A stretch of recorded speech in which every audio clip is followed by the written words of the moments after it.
বড় না স্বামী বড়? সবই বড়। এখন তুমি ঘরে আছো দেখে কি আমার সব কাম কাজ বাদ দিয়ে তোমার কাছে এসে বসে থাকতে হইব? এর লিগে মানুষে কয় ঘরের বউ যখন ভালোবাসে না তখন পুরুষ মানুষ অন্য দিকে নজর দেয়। তুমি এটা কি কইলা?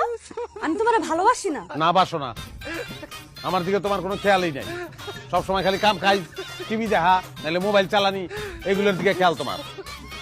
ও তোমারে ভালোবাসার লাগে কি আমার সব কাম কাজ বাদ দিয়া তোমার পায়ের কাছে এসে বসে থাকতে হইব? ওই সাথে থাকবা না ওটা তো জানি, সেরকম নারী তো আর আমি বিয়ে করি নাই। আমার কপালটাই খারাপ, বিয়ার আগেও কোনো নারীর ভালোবাসা পাই নাই, বিয়ার পরেও না। সারাটা দিন হাজার হাজার মানুষের লগে ব্যবসার আলাপ করিয়া ঘরে আইসা তোমার লগে ঝামেলা করতে আমার ভালো লাগে না, শান্তি লাগে না আমার। ও তোমার শান্তি লাগতেছে না? তাহলে যাও আরেকটা বিয়া করো, ওই বউ তোমার শান্তি দিব। করুমি, আর একটা বিয়াই করুম। টাকা পয়সা তো কম নাই, লাগলে টাকা পয়সা দিয়া শান্তি কিনুম আমি।